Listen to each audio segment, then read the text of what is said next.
Britishers द्वारा रचित लोकतंत्र और गणतंत्र का असल खेल अब खुल गया है मात्र दो देशों के उदाहरणों से। एक इजराइल और हमास के बीच में जो युद्ध चल रहा है उसके द्वारा, और दूसरा भारत में जो राजनीति चल रही है उसके द्वारा।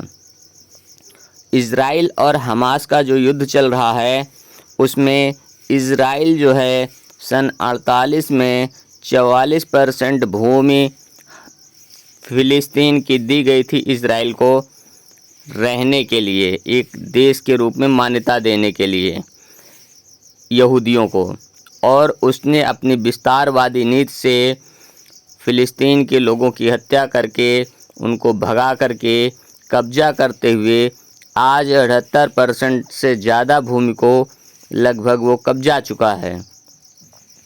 इसके अलावा हमास से युद्ध होने पर वह अपनी पुरानी गतिविधियों को पुनः दोहरा रहा है। इस मुद्दे पर कोई भी पश्चिमी देश, जिसमें ब्रिटेन और ब्रिटेन का दूसरा छाया रूप अमेरिका, यह नहीं स्वीकारने को तैयार है कि वहाँ मानवता की नृशंस हत्या हो रही है, वहाँ पर आम नागरिकों को मारा जा रहा है, वो नहीं स्वीकारने को तैयार है। उनके देश में आम आदमियों को मारा जा रहा है, बस वही कह रहे हैं। तो उनके देश के आम आदमियों को गाज़ा पट्टी के आम आदमियों ने नहीं मारा है, बल्कि हमास लड़ाकों ने मारा है, इसको वो भी स्वीकारते हैं। लेकिन इस बात पर अमेरिका और ब्रिटेन मौन हैं।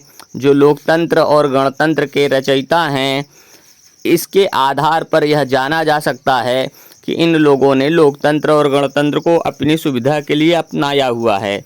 और इधर भारतीय राजनीति में देखिए कि भारतीय जनता पार्टी के तानाशाह नरेंद्र मोदी तिबारा प्रधानमंत्री अगर बनते हैं तो पूरी तरह से तानाशाही काबिज करने की तैयारी में लगे हुए हैं। इस बात से भी जाना जा सकता है कि लोकतंत्र और गणतंत्र को क्यों इन लोगों ने बनाया, क्योंकि लोकतंत्र और गणतंत्र के बनाने से क्या होता है कि हर 5 साल में पीठासीन व्यक्ति बदल जाता है, सत्ताधीश बदल जाता है, या 10 साल में बदल जाता है, वो परमानेंट कब्जा नहीं कर पाता है। नरेंद्र मोदी 10 साल से 15 साल अगर पहुंच गए तो देश पर तानाशाही काबिज कर लेंगे। इस तरह से ब्रिटेन और अमेरिका का भारत से कंट्रोल ख़त्म हो जाएगा। इस वजह से लोकतंत्र और गणतंत्र को बनाया गया, पंचवर्षीय व्यवस्था बनाई गई, ताकि जो उपनिवेश हैं, यानी जहां पर ब्रिटेन का पहले से कब्जा था, उन देशों पर लोकतंत्र और गणतंत्र के छद्म के द्वारा उनको स्वतंत्र तो किया जाए, लेकिन उन सब पर नियंत्रण इन्हीं का बना रहे। धीरे धीरे करके सब जगह पूंजीवाद को बढ़ा करके पूंजीवाद के द्वारा ये पूरी तरह से फिर से सभी देशों पर कब्जा कर लेंगे।